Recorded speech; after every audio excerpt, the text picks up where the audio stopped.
शनिवार शाम को जब एक सूचना मिलती है कि उत्तरकाशी जिले के नौगांव में बादल फटने की घटना सामने आई है और ये पोस्ट उत्तराखंड के मुख्यमंत्री पुष्कर सिंह धामी ने भी इसको पोस्ट किया था।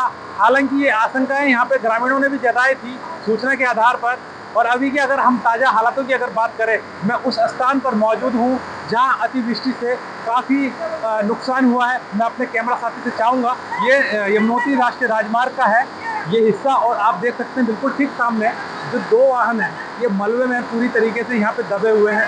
इसके साथ ही जो सूचनाएं जो मिल रही थी लगातार कि यहाँ पर जो दो स्कूटी और एक मिक्सर मशीन, इसके अलावा कुछ मकान हैं जिनके भवनों के अंदर आप देख सकते हैं बिल्कुल ऊपर एक मकान है, एक भवन है, उसके अंदर किस तरीके से जो मलबा है वो मलबा पहुंच चुका है। इसको देवसारी खड्ड कहा जाता है और ये बताया जाता है कि जो पुराना मटियाली और सेवरी फल पट्टी है, इस जगह पर कहीं अतिवृष्टि इतनी ज़्यादा हो गई कि ये जो गधेरा है अपने पूरे उफान पर ये आ गया था। अभी भी अगर हम देखें तो अब से करीब 14 से 15 घंटा बीत चुका है और यमुनोत्री राष्ट्रीय मार्ग के नौगांव के पास अभी भी पानी का जो सैलाब है वो बह रहा है।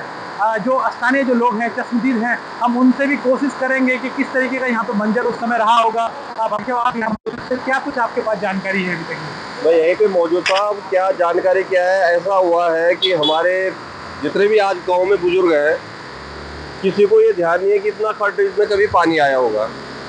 और यहीं पे उस समय कई स्कूटियाँ थी, कुछ मिक्सर मशीनें थी, एक कार थी, अभी पता नहीं कहाँ गई पता नहीं है।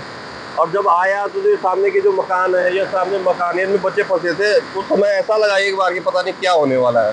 अच्छा, सबसे ज़्यादा जो ये प्रभावित जो क्षेत्र है, क्या बता रहे हैं कि आखिर इतना पानी आया कहाँ से?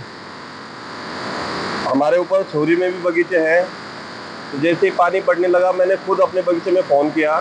उन्होंने ऊपर से सूचना की कि बाबूजी बहुत बारिश हो रही है। पुरानी मटियाली के आसपास एक बहुत बड़ा लाइन स्लाइड हुआ है, तो वहाँ पे रावत जी का बगीचा भी है। तो पूरा एरिया ही एक जो है कम से कम 60 से 70 वाली जो ज़मीन है वो एक साथ बह के आई है इस वाले खड्ड में। बिल्कुल। तो जैसे ही वो मलबा आया तो मलबा बनते बनते इसने काफ़ी नुकसान किया है।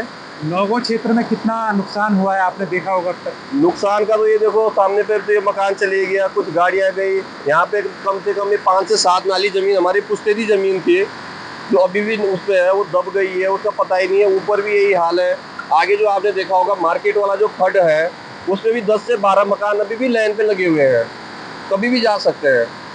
यही है कि दिन की बात ही ऊपर वाले की कृपा रहेगी कि दिन में रात को होता तो जनहानि भी हो सकती थी। अच्छा, आसपास के ये भी बातें आ रही थी कि आसपास के जो मकान हैं वो यहाँ पे रेस्क्यू टीम या फिर प्रशासन ने खाली करा दिए, क्या उनको शिफ्ट कर लिया कहीं? कोई अभी तक कहीं शिफ्ट नहीं हुआ है, सिर्फ आए थे, उन्होंने सिटी मारी, सब लोगों को बोला कि आप मकान छोड़ दो, लेकिन प्रशासन ने लोगों को तो बोला कि छोड़ दो, पर व्यवस्था कहीं पे भी कुछ नहीं हुई है।